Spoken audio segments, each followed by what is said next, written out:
Let me ask everyone a question. What exactly is the magic of a machine like Pocket?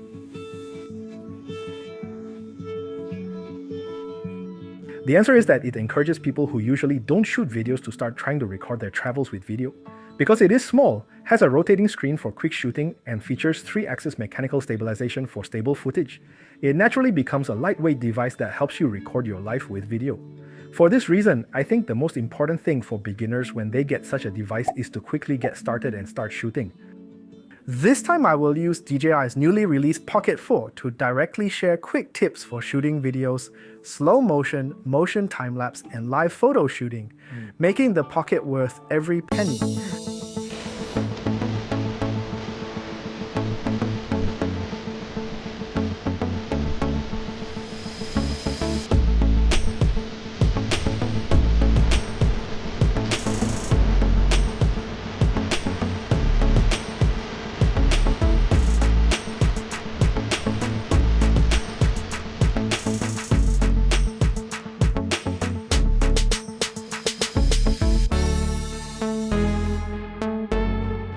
Welcome to a new episode of Live All The Way. I am Sembo. Slowly get on the road. Like, comment, and follow. In the first part, let's talk about video mode.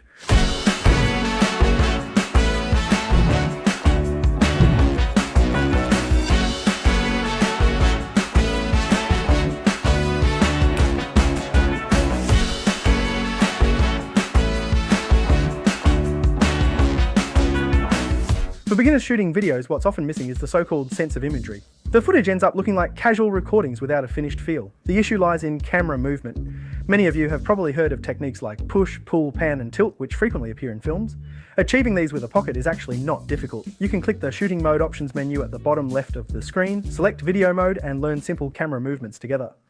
The first type is spatial camera movement with locked direction. In the drop-down menu of Pocket 4, click on Gimbal mode. No matter which gimbal mode you are in, as long as you hold the joystick, the camera will lock, and no matter how you move, the camera will always face forward. In this mode, it's best suited for some basic but very useful spatial camera movement, such as push, pull, pan, rise, and descent. First, let's talk about the most commonly used forward push shot. After determining the subject, don't rush to start filming. You can first try to find a foreground for the shot, like leaves, railings, or a door frame. Letting the foreground occupy a bit of the frame first, then slowly push forward. As you push, the foreground starts to move out of the frame and the subject gradually becomes clear. This action is really simple, but it instantly makes the shot more layered. The logic of the upward shot and lateral shot is very similar to the forward push shots, and both can use the foreground to enrich the picture. The upward shot is a camera movement that rises from bottom to top, which is particularly suitable for capturing a sense of space, as well as for filming architecture, streets, and environmental atmosphere. The horizontal panning shot involves a small lateral movements, which are great for using the foreground to create spatial changes and bring out the subject. Let's talk about the pullback shot. The pullback is very suitable to combine with a downward movement. For example, you can first show the audience the environment, then slowly pull back while gently lowering the camera, allowing the person to gradually enter the frame. This shot is particularly suitable for character entrances and for illustrating the relationship between people and the environment, creating a strong visual impact. The second type is the follow shot with tilt lock for tracking people. In the gimbal mode of Pocket 4, set the tilt lock. In this mode, the camera will only pan left and right, not tilt up and down. In this mode, it is best suited for shooting, panning, follow, and orbiting shots. First, let's talk about panning follow shots. This type of shot is particularly suitable for filming people walking, as well as for vlogs, travel shorts, and city tours. You can stand at a 45-degree angle to the side or rear of the person, and walk forward slowly with them, capturing both the person and the environment in the frame. This way, the shot conveys more of an on-the-road atmosphere. Then there's the orbiting camera movement. Orbiting means circling around the subject, creating an arc or a semicircle combined with panning to achieve the camera movement. This shot is particularly suitable for filming people as well as subjects with a strong visual focus, such as sculptures, installations, street scenes, and so on. If you are not yet skilled at controlling the pan, it's okay. You can first tap the subject's position on the screen to enable subject tracking. This way, when you circle around, the camera will automatically try to keep the subject locked, and you only need to control your movement path, making the whole shot much easier. The third type is the default stabilization mode. which is very suitable for everyday shooting. In this mode, the camera is quite flexible, up and down, left and right, allowing both tilting and panning. It doesn't have the clear movement restrictions of the previous two types, but the advantage is that it's free and direct, allowing you to shoot easily. If you're just recording daily life, the default stabilization mode is more responsive, so you don't have to think too much, just pick it up and shoot. In addition, an interesting type of camera movement is the breaking horizontal movement. You can click the middle option on the left side of the screen, select the rotation movement and set it to 90 degrees or 180 degrees. After selecting, the camera will automatically face upward. You just need to turn the device horizontally, face forward, and click the auto rotate option on the screen to start shooting. You will get this kind of Inception-like breaking horizontal image.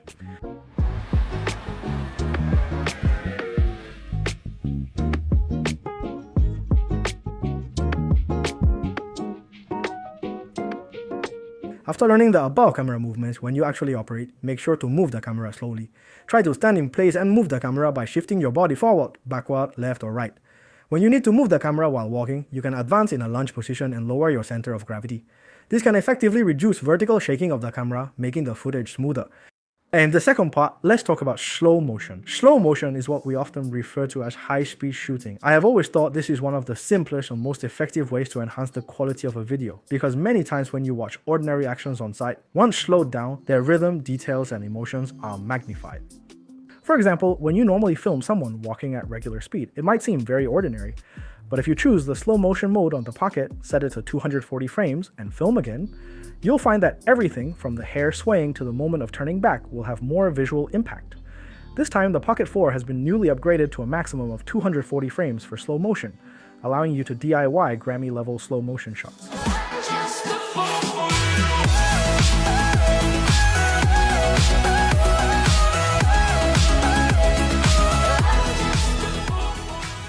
In addition, another great use of overcranking is to stabilize the image visually.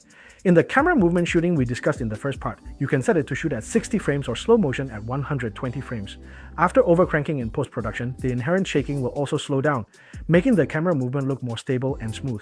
In the third part, let's talk about what I consider one of the best features of the Pocket, which is time-lapse photography, especially large-scale moving time-lapse. Time-lapse photography is a shooting method that displays changes in a scene over a long period in a short time. It is generally used to show scenes with obvious changes, such as clouds rolling, sunrises and sunsets, and bustling crowds. It can be roughly divided into fixed time-lapse and moving time-lapse. So for fixed time-lapse, it's very simple.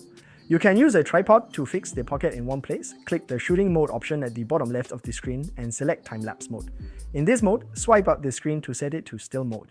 As for the parameters, the official presets are completely sufficient. DJI has provided several shooting modes. Choose the mode that fits your scene, start shooting, and you will get a time-lapse video with a sense of time change.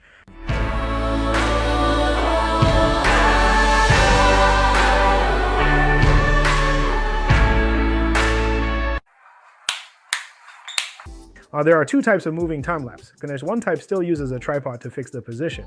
In the settings options on the screen, select the track and then you can customize the gimbal's shooting track.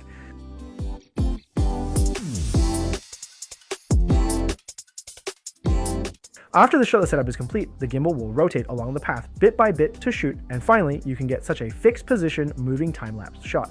It is very suitable for showing what a person did in the scene, giving the impression of having done a lot. Another type is a very dynamic wide-range moving time-lapse. Traditional wide-range moving time-lapse requires the use of a camera and tripod, slowly moving the tripod, taking a photo each time it moves, and then stabilizing it in post-production. This process is very time-consuming and labor-intensive, and the final footage in the video might only last a few seconds. And now that you have the Pocket, you just need to select the motion time-lapse mode, set the rate to automatic, double-tap the subject you want to track for the time-lapse on the screen to lock it, and then click Start Shooting. Next, you just need to walk slowly forward, along a line parallel to the subject being filmed, and you can achieve this kind of wide-range motion time-lapse footage.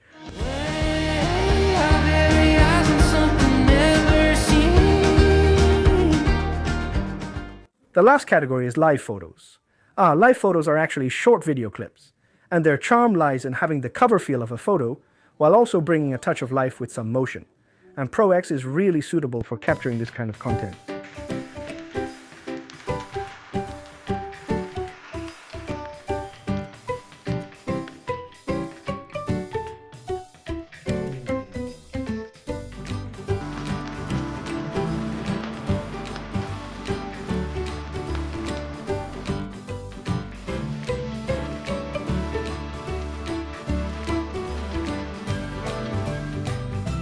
because you will find that all those techniques we talked about earlier, whether it's camera movement, slow motion, or some emotional gestures, can essentially serve live photos, so you can completely understand it this way.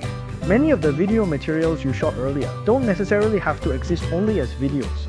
You can use DJI's Mimo app to export these small clips as live photos, so you have both videos and photos. And Mimo itself comes with many filters like latte and some basic color grading tools. Whether it's a regular video or slightly processed vlog footage is already more than enough for most everyday users. Then you can also use some photo editing software to create collages.